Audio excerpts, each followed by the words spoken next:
Hello, Nathan here with PixelPipes, and here we have another episode of PixelBOX, and starting off with something really special sent all the way from Ireland.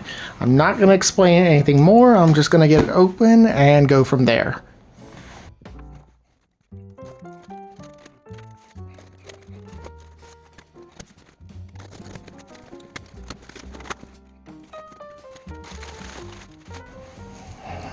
Oh, all right. This is cool. I cannot wait to get this out of the bubble wrap. Wow. All right. Let's see here.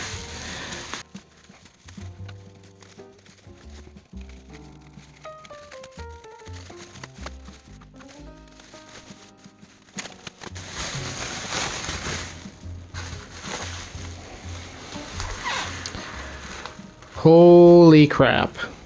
So, what we have here, folks, is a work of art.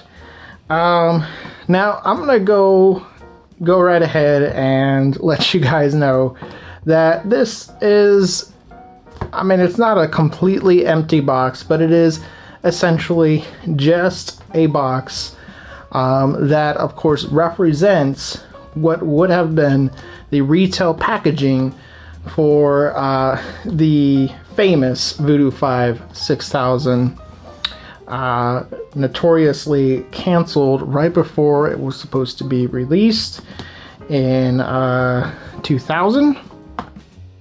And really, this is pretty incredible for a variety of reasons. First of all, because this was fan-made. Let me kind of explain a little bit here. So, a famous collector, especially among 3DFX circles, named Al Valentine, I hope I'm pronouncing that name right, lives in Ireland, and started work on making a as close to realistic retail box for this card. And there are references online of what it was supposed to look like, and he kind of took from that, recreated the text and everything, and the graphic that you see here, and everything along the bottom and on the sides. Even went so far as to create model number stickers and serial numbers. And on the back, yeah, this is really, really fantastic.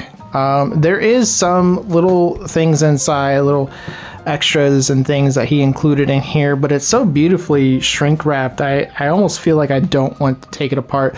One thing that does give it away a bit, this is not something vintage, is that there is a QR code there.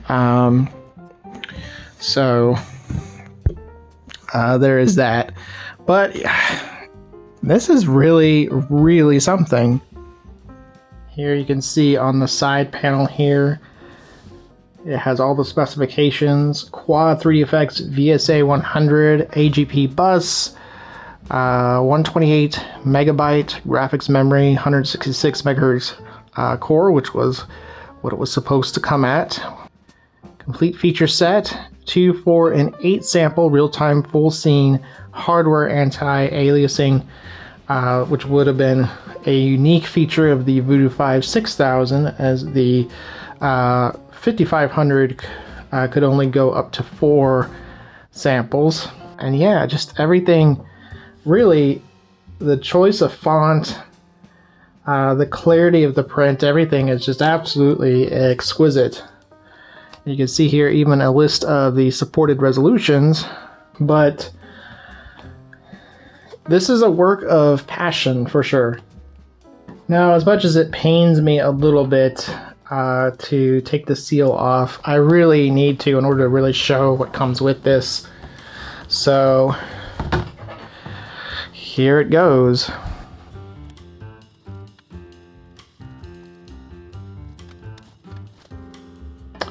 And there it is, with the shrink wrap taken off.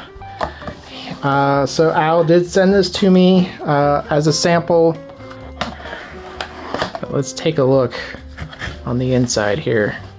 Beautiful, and you can see here he has signed the inside flap. So let's go ahead and take out the inner box very carefully. Caution, Voodoo inside. Everything feels very hefty and substantial. It's quality through and through. I had to very carefully maneuver the knife underneath the sticker because I could not bear to cut through it. It just looks too cool. So let's go ahead and cut the, looks like electrical tape on here. I'm not sure if this is mimicking a retail card as well, or if this is just Al's own take on how the inner box would be with the choice of the tape and whatnot. Oh, it's blinding the camera. Hang on a second. Alright, that's a little better. Alright, let's see what's inside. He included a Voodoo 6000. I thought this was a nice touch. He actually showed this to me. But yeah, so inside is a, it might actually be a decal now that I look at it. It's either just a printout or a decal, but even more cool is the mouse pad. So yeah, this is really, really awesome. So he included a case badge for the Voodoo 6000, which I will probably never get a chance to use. Needless to say, it's a very, very exclusive club, the owners of that card. But let me see if I can work this down here. Oh, you know what? There's fan stickers there. Hang on a second. I'm gonna have to open this. Yeah, so he included fan hub stickers. These are really awesome. So if I just grab my Voodoo 5500 for a second.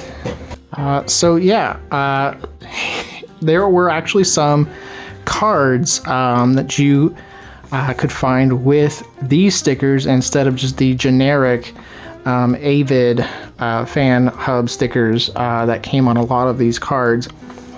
And obviously the ones with the 3DFX logo are more sought after.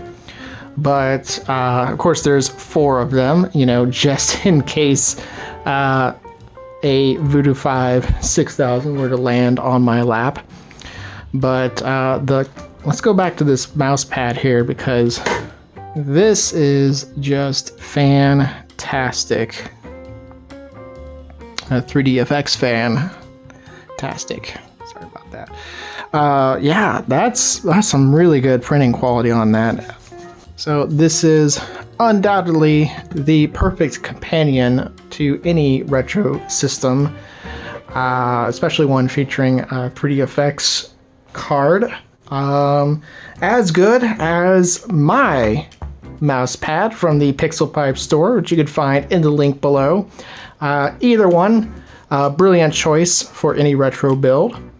But shameless plugs aside, so yeah, this is just a heavy card stock.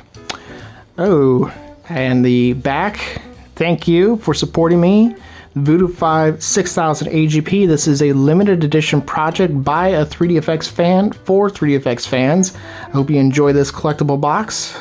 But yeah, definitely anybody who loves 3DFX, who is passionate about 3DFX, needs to take a serious look at this, because he actually offers this and the box as something you can purchase. And if available, I will leave a link down below in the description for you to check out. definitely deserves your attention. This is a work of love. It's actually very expensive for him to make all this stuff. He does it out of pocket, essentially. What he sells it for, he is not making a profit on. And that is not information he would necessarily volunteer himself. That is something I feel the need to mention, because it is important to show the passion behind it, and what lengths he is willing to go through to make this a reality. And going so far as to send me one is just extremely generous. That's really what us fans of retro hardware and fans of 3D effects, real fans, they want to share the passion, the love, it's, and good or bad, regardless of what you feel about the retro community, there is a lot of good in it, and this is a fine example of that. So once again, thank you so much, Al, for sending this my way. This is exceedingly cool, and I can't wait to display it as soon as I can make the space for it, which is of course always at a premium anytime you're collecting retro hardware. But this is definitely worthy of the space and worthy of the time and effort. I can tell you right now, he will be absolutely thrilled that it arrived in one piece in great condition.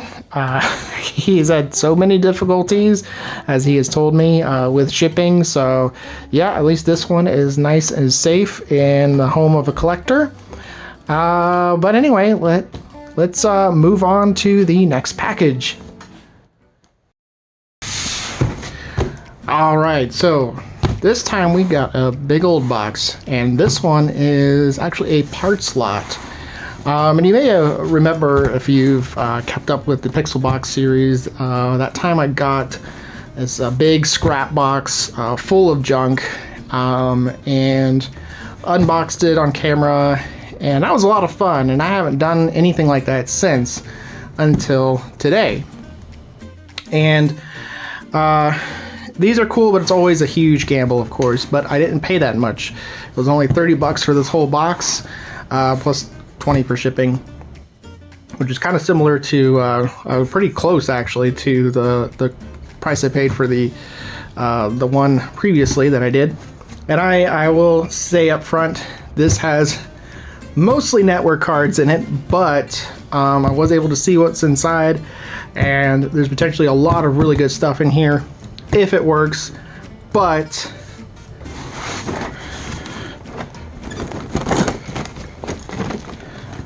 I don't know if you can hear that, but there's next to no packaging. It's stuff sitting around loose.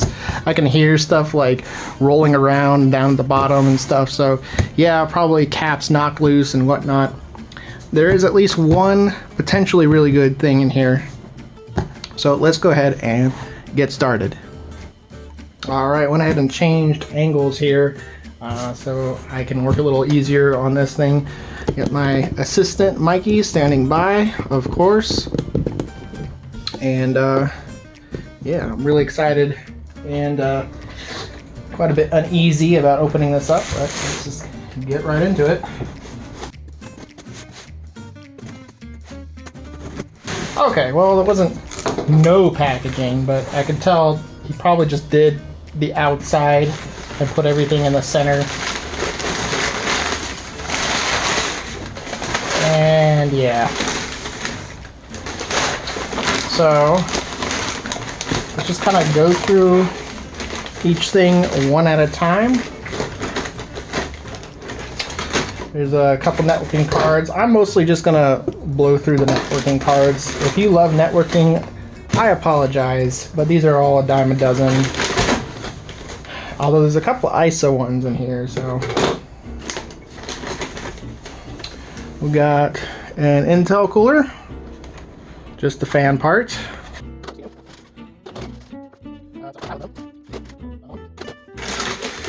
And we got our first video card here. So this would be a Trident, and this one I saw a picture of. I looked it up. I believe this is a 9680 underneath that sticker. So this would be like which is kind of a Windows accelerator, and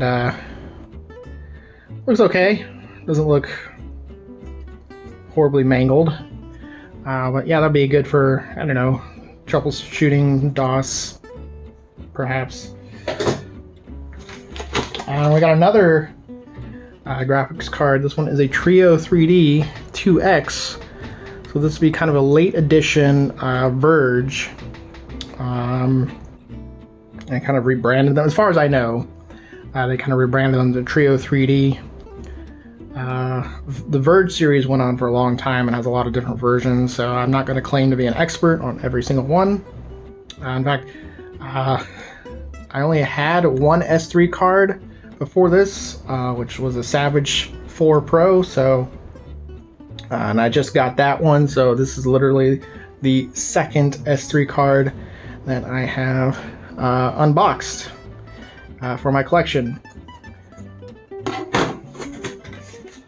And this one here appears to be, well, I thought it might be a 9200 because they have kind of that similar bump on the back where all the memories kind of jutting out there. But actually the BIOS chip says R128P. So yeah, that's, there you go. A Rage 128 Pro. I don't see this form factor very often. I wonder if it's even 128-bit or not. Interesting. This one I have no idea. Let's see.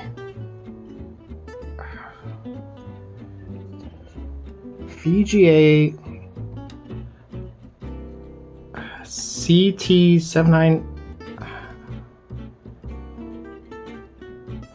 Oh, it's an i740. Wow, that's kind of cool. That's weird. Look at it. It's got 3 chips on the back and then the 4th one in the front. You usually see them with 4 memory chips. That is interesting. All right. I just realized the audio was not recording from my lav mic this whole time, even though I set it to. I guess when I hit record, it reset my settings. Anyway, here's something I didn't have before. This is a slot 1 slot key. That has seen better days.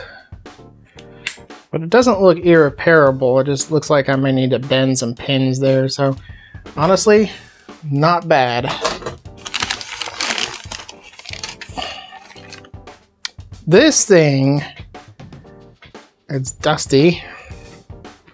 And this is appears to be a VRM pack, probably to a fairly modern motherboard.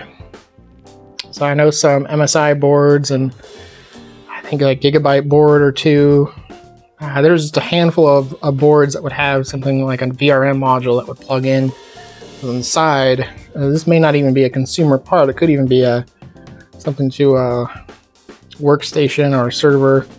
I'm not really sure. If you know anything about this, leave me a comment down below and let me know. There's a number there. You might be able to look that up. And here's another potentially useful one. I do already own one.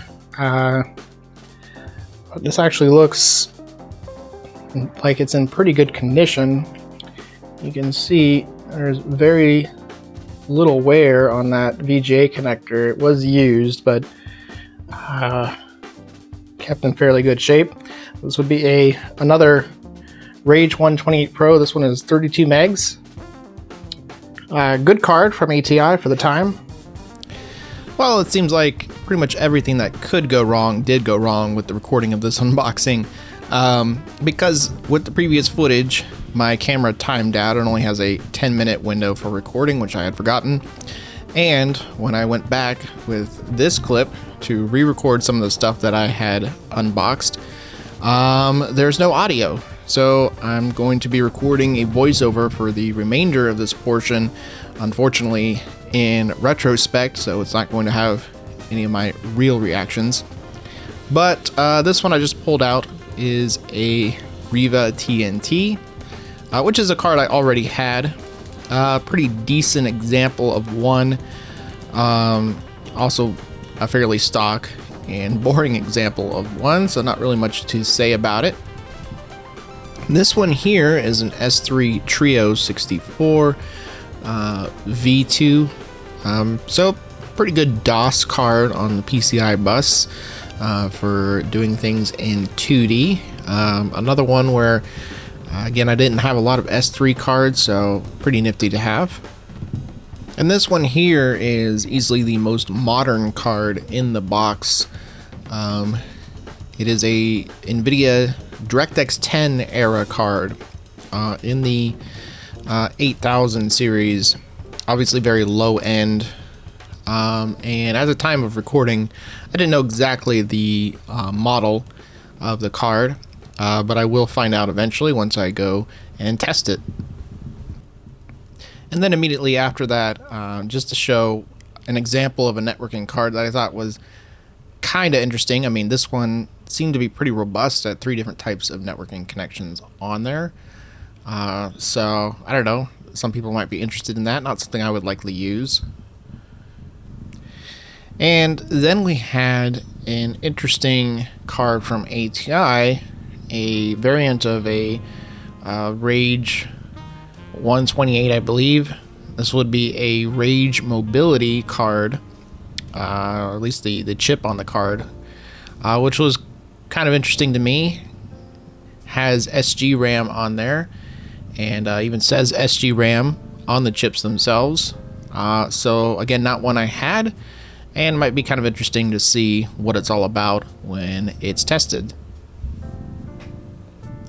And then we have a fairly notorious one. This one is an S3 Verge DX, which is a 3D accelerator of sorts. You have to have a pretty slow system, though, in order to get any kind of acceleration benefits. In fact, this one has the slower EDO type memory. So not even a great example of a S3 Verge, but actually not one I had in my collection. And then we have another somewhat modern-ish card. This one would have been from the DirectX 9 era, specifically the NVIDIA GeForce 7 line. And pretty interesting because it is one of the bridged cards for AGP. But in really rough shape. There's a huge bend on the heatsink that doesn't even allow the fan to spin. There's damaged surface-mounted components on the back of the card. Just really beat up. But as you can see, it is a 7600 GS on the sticker there. So if it were working, it would be a pretty good AGP card, but it's not even in any kind of condition for testing, unfortunately. And then this next one was a bit more interesting, to me at least. This was a ATI Rage 2 DVD on PCI, which, as you can see, was the All-in-Wonder version with the TV tuning feature built in. And while I don't normally go for All-in-Wonder cards, one that is of this age is interesting for a couple of reasons, just being one of the first ones available to have 3D acceleration, if not the first one. So definitely a cool one to have, provided that it's working. But next we come to what is undoubtedly the crowning jewel of this lot, and that is this card right here. So this is, of course, a Voodoo 2, and by the looks of the memory chips on the back, it is the 8 meg version, one of the really classic examples from Creative Labs. It's a little nicked on the corner there, as you can see, but otherwise amazingly in pretty good shape, considering it was sitting on the bottom of the box. Even with all that stuff piled onto it, LAN cards and other graphics cards, there is still a good chance, just based on the way it looks, that it could still work.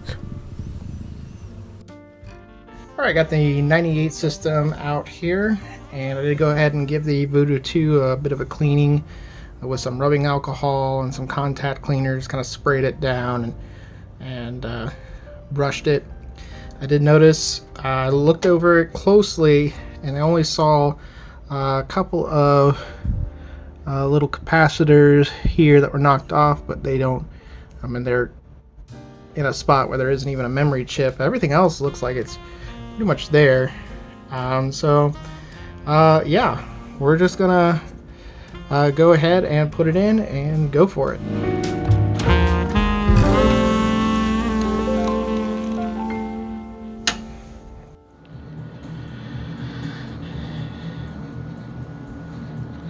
I had to switch to a Matrox card because it just wasn't playing nice with the PowerVR Cairo, but it freaking works. The Voodoo 2 works. Holy crap. That is so freaking awesome. Oh man. I don't know what was going on with the Cairo, but it was refusing to load almost any program. Like, it was just, anything was just would take forever to load or just never load. So I took that card out and I put in the Matrox G400 Max, which has a really good track record with Voodoo cards, and as you can see, it's working perfectly. This is so amazing. I can't believe, first of all, that it survived in that box with all those other cards stacked on top of it, just through FedEx, you know, just moving, you know. I just, wow. This is amazing. Alright, got it switched over to the wide angle lens now, and this has been a resounding success for this parts box. Apparently LAN cards are a really good packing material. Yeah, I mean, needless to say, having this one working on its own is a huge deal, and that was obviously the main one I wanted out of this lot, and so the rest is just gravy. And I did go ahead and go through all the other video cards, and pretty much everything is working. Almost everything is working, with the exception of two. Unfortunately, the Trident card is definitely dead. This one does not output anything, doesn't even get detected by the system, so that is not working at all. Kind of a bummer, because my only other Trident PCI card also doesn't work, although it does work in DOS, but it doesn't work in Windows. So yeah, everything else seems to be working just fine. The only other one would be this one here, which literally looks like it was stepped on at some point. I mean, it's incredibly out of whack. Everything, pins everywhere, is just heat sink is smashed. Matter of fact, if we take a close look here, there's actually, I don't know how well this will show up. There we go. I don't know how well you can see that, but there is a resistor on the back that looks like it exploded. And that could be a cap as well. I'm not sure. Probably a cap. It does have a C label on there. But yeah, it just looks like it was fried or something on the back of the card there.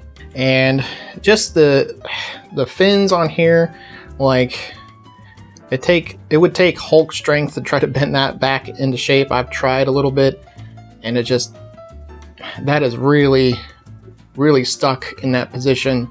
I don't know what kind of force caused that, but obviously something horrendously strong. And yeah, I'm not holding out much hope on this card ever working.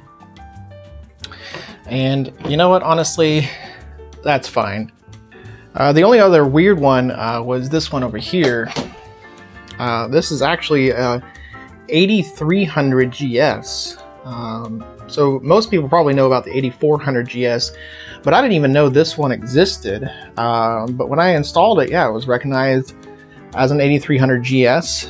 The only discernible difference I can see between it and an 8400 is that this has only 128 megs of memory versus usually 256 or more on the 8400.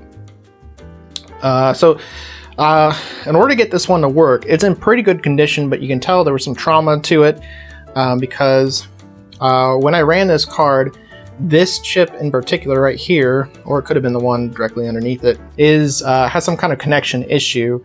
It would start corrupting on the screen until I reached over and pinched really hard on here, and then it would clear back up again.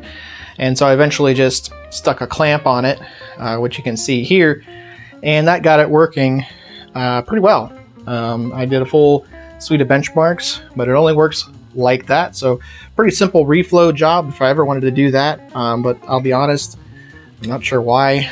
It's a kind of a piece of crap. But anyway, there it is. It just kind of adds to the overall value of the lot here. And like I said, I could not be more pleased by the turnout here. 2 dead cards. That's a good result. That's a really good result. Some really good DOS compatible cards in here, like the S3s. And I'm surprised even this one worked, because there's definitely a cap that's supposed to go right here that got knocked off, but it seems to work just fine. So there we go. Again, that's an extra. I already have one of those. And even this one, which was really kind of dusty, I kind of brushed it a little bit, got some of the dust off. But yeah, this one works. It has a really cool boot up splash screen, which is was a pleasant surprise. So anyway, I hope you enjoyed this massive unboxing, as well as the Voodoo 5 6000 retail recreation box. And I think that will about do it for this episode of PixelBOX. So once again, thank you very much for watching, and until next time.